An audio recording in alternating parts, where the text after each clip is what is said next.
America, Israel और Iran के बीच जो युद्ध चल रहा है वो इतना भयानक है, इतना भयंकर है, और इसका मैंने पहले ही अंदेशा जताया था कि जैसे जैसे युद्ध लंबा खींचेगा इसका असर पूरी दुनिया पर होगी। आपको बताना है कि इस युद्ध के लिए कौन जिम्मेदार है। क्या इस युद्ध के लिए ईरान जिम्मेदार है या इस युद्ध के लिए अमेरिका और इजराइल जिम्मेदार है? क्या ईरान को अपनी रक्षा करने का हक नहीं है? नमस्कार, मैं शंभू कुमार सिंह और आप देख रहे हैं नेशनल दस्तक। इस युद्ध से अमेरिका पीछे हटना चाहता है, इस युद्ध से अमेरिका अब निकलना चाहता है। दरअसल 1 लाख करोड़ से ज़्यादा का अब तक अमेरिका को नुकसान हो चुका है सिर्फ 20 दिनों के युद्ध में। जब मैं आपसे 21वां दिन ये जानकारी दे रहा हूँ तो क्या क्या हुआ है सोच समझिए। ईरान को क्या डैमेज हुआ है वो भी बताऊंगा, लेकिन सबसे पहले अपने आप को सुपर पावर कहने वाले अमेरिका की हकीकत सुन लीजिए। अमेरिका का लगभग 1 लाख करोड़ रुपए स्वाहा हो गया है, उसका शेयर मार्केट क्रैश हो गया है। दुनिया में जो उसकी हथियारों की जो बोली लगती थी, दुनिया में जो उसके हथियार को सबसे मजबूत माना जाता था, वो सब भरम टूट गए हैं। अमेरिका के हथियारों को आप कोई पूछने वाला नहीं है। ठप्पा लग गया है कि अमेरिका के हथियार महंगे भी हैं और बेकार भी हैं, क्योंकि ईरान युद्ध में उसने पोल पट्टी खोल दी है। अमेरिका की वायु रक्षा प्रणाली थार, जिसको वो किसी को बेचता नहीं था, उसकी पोल पट्टी खुल गई है। अमेरिका का जो रडार पकड़ने वाला जो फाइटर प्लेन था, रैप्टर F-22, उसकी पोल पट्टी खोल गई है कि वो ईरान के मिसाइल्स को नहीं रोक सकता है। तो अमेरिका के जो रिफ्यूलिंग करने वाला जहाज़ था, जो हवा में फाइटर प्लेन में तेल डालता था, उसकी पोल पट्टी खुल गई है कि वो अब कारगर नहीं है। तो अमेरिका की सारी पोल पट्टी इस युद्ध में खुल गई और इसलिए अमेरिका की बेचैनी बढ़ती जा रही है। साथ ही जो उससे भी बड़ा नुकसान हुआ है, अमेरिका के जो सेना है, जवान हैं, वियतनाम युद्ध के बाद इतना ज़्यादा हताहत वो कभी नहीं हुए थे। दरअसल अमेरिका एक सेफ जोन का मालिक समझता था। अमेरिका हमेशा एशिया में आकर युद्ध लड़ता है, चाहे वो वियतनाम से लड़ना हो, चाहे इराक से लड़ना हो, चाहे अफगानिस्तान से लड़ना हो, चाहे ईरान से लड़ना हो। वो बड़े बड़े अपने युद्धपोत को समंदर में खड़ा करता था, फारस की खाड़ी में, प्रशांत महासागर में, और वो वहाँ से तमाम देशों पर बमबारी करता था। लेकिन ईरान ने इस युद्ध में उसके सारे मंसूबों पर पानी फेर दिया। अब्राहम लिंकन युद्धपोत, जो दुनिया का सबसे मजबूत माना जाता था, वो वापस जा चुका है। तो हवा के बाद पानी में भी अमेरिका कमज़ोर हुआ है। होर्मुज स्ट्रीट पर अमेरिका अपने नौसैनिकों को डर से नहीं भेज रहा है। तो पहले उसके एयरफोर्स की जो ताकत थी, जो दुनिया में सबसे ताकतवर माना जाता था, उसको बड़ा झटका लगा है। पिछली बार भी स्प्लिट 2 बॉम्बर से उसने कहा था कि ईरान के सारे परमाणु ठिकानों को हमने ध्वस्त कर दिया। वो भी झूठा साबित हुआ है। सोचिए, वो भी सच साबित नहीं हुआ है। सच्चाई ये है कि अमेरिका के एयरफोर्स, फाइटर प्लेन और हथियारों की पोल पट्टी खुली है। वहीं पानी में भी उसको इतना बड़ा झटका लगा है जिसकी आप कल्पना नहीं कर सकते हैं। होर्मुज स्ट्रीट पर ईरान के कम दाम वाले जो वाटर माइंस है, उससे उसके जहाज उड़ा दिए गए हैं। युद्धपोत जो है अब्राहम लिंकन, वो बनने के लिए दोबारा गया है। समझिए कि किस तरह से अमेरिका की बादशाहत को झटका लगा है 20 दिनों के युद्ध में। वहीं ईरान के हथियारों की जो क्रेडिबिलिटी है, विश्वसनीयता है, वो बढ़ी है, वो भी बताऊंगा। लेकिन उससे पहले एक जो बड़ा नुकसान हुआ अमेरिका का, जिसकी भरपाई अब नहीं हो सकती है, वो है खाड़ी देशों से अमेरिका की विदाई। अब तक अमेरिका खाड़ी देशों में अपने सैनिक अड्डे को बनाए रखता था। उस सैनिक अड्डे से वो कहता था कि तुम्हारा सारा तेल का कारोबार पेट्रो डॉलर में होगा, सारी रिफाइनरी में इन्वेस्टमेंट अमेरिका का होता था। अमेरिका के लोगों को धुआं पसंद नहीं है, उनको स्वच्छ वातावरण चाहिए, पॉल्यूशन नहीं चाहिए। इसलिए अमेरिका सिर्फ और सिर्फ पैसे लगाता था, रिफाइनरी में इन्वेस्ट करता था, तेल के कुएं में इन्वेस्ट करता था, और सारा कारोबार डॉलर में होता था, और वो डॉलर सीधे सीधे अमेरिका को पहुंचता था। ईरान ने एक एक करके खाड़ी के 9 देशों से, बहरीन हो, कतर हो, दुबई हो, UAE हो, सीरिया हो, इराक हो, इन सब देशों से अमेरिका के सैनिक अड्डों के साथ साथ उसके इन्वेस्टमेंट वाले सारे रिफाइनरी को उड़ा दिया है। तो कहाँ अमेरिका चला था ईरान पर तेल पर कब्जा करने, कहाँ जो उसके पास था वो भी चला गया।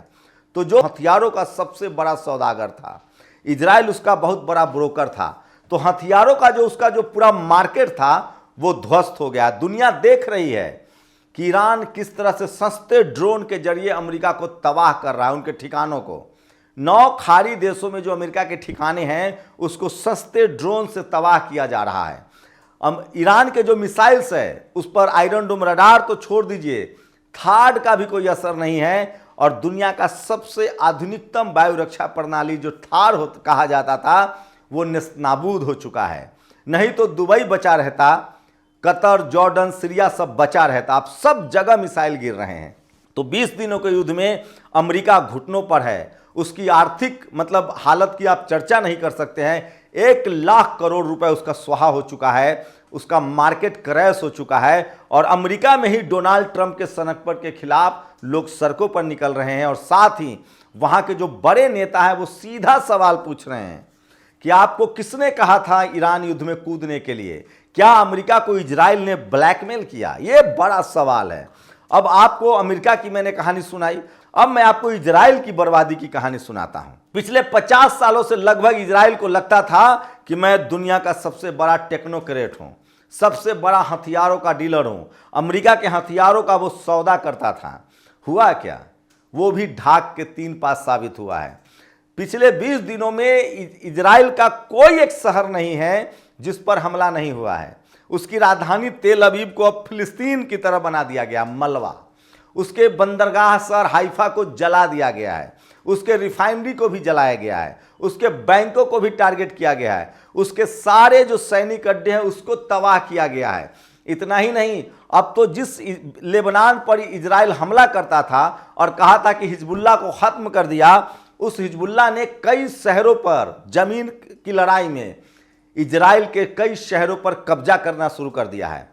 इजराइल ने जो कहा था कि हमने हमास को नेस्तनाबूद कर दिया, खत्म कर दिया, उस हमास के लड़ाके जो हैं घेर घेर कर इजरायली सैनिकों को फिलिस्तीन में जमीन के युद्ध में मार रहे हैं।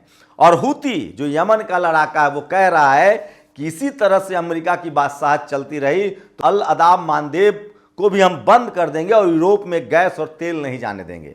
तो यह युद्ध इतना भयानक हो चुका है। और पिछले 20 दिनों में ईरान ने जो खोया है उसकी भी बात करूंगा, लेकिन अमेरिका और इजराइल की बादशाहत खत्म हो गई है।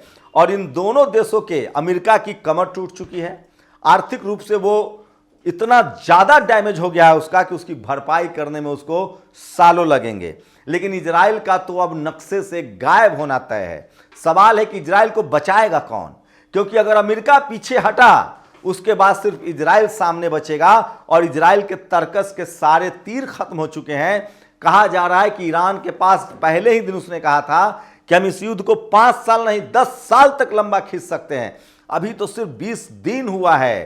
तो ईरान के पास 2.5 लाख से ज्यादा मिसाइल है। और ये तो साफ हो गया है कि अमेरिका और इजराइल खुन्नस में, जिसको खुन्नस कहते हैं, उसमें वो ईरान के पेट्रोलियम पर हमला कर रहा है, गैस पर हमला कर रहा है, बैंक पर हमला कर रहा है, उसके स्कूल अस्पताल पर हमला कर रहा है। ईरान अभी भी सिर्फ सैनिक अड्डों पर हमला कर रहा है। यह पूरी सच्चाई है। मैं इसलिए कह रहा हूं कि 20 दिनों के युद्धों का आकलन करेंगे तो दुनिया का सबसे बड़ा सुपर पावर अमेरिका घुटने पर आ चुका है। उसके देश में ही विरोध शुरू हो चुका है। और इजराइल की तो पूछिए मत, बंकर में लोगों की मरने जैसी हालत है।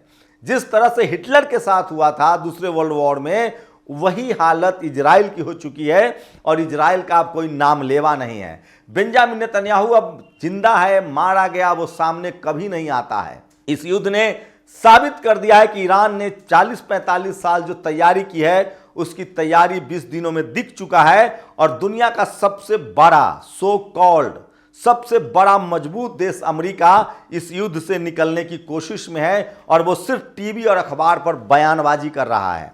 सच्चाई है कि IRGC ने कहा है कि युद्ध ट्वीट करने से और एक्स पर लिखने से नहीं जीते जाते हैं, युद्ध के लिए जमीन पर उतरना पड़ता है। फिलहाल ईरान के साथ 3 देश इस युद्ध में और शामिल हो गए हैं। लेबनान के लड़ाके हिजबुल्लाह लड़ रहा है, यमन के लड़ाके हूती ने पानी में मोर्चा संभाला हुआ है फारस की खाड़ी में, और वहीं हमास फिर से जिंदा हो गया और वो फिलिस्तीन में घेर घेर कर इजरायली सैनिकों को निशाना बना रहा है। तो युद्ध के 20वें दिन की अगर बात करें तो इजराइल सबसे ज्यादा नुकसान में है कि वो मलबे में तब्दील हो चुका है। रही बात ईरान की, तो ईरान के निर्दोष लोग मारे जा रहे हैं। ईरान के स्कूलें हमला हो रहा है, अस्पताल पर हमला हो रहा है, उसके बैंकों पर हमला हुआ है, उसके सीएनजी प्लांट पर हमला हुआ है, एलपीजी प्लांट पर हमला हुआ है। लेकिन सवाल यह है कि अगर ईरान के पास मिसाइल न होता, अगर उसके पास सेना न होती तो क्या होता।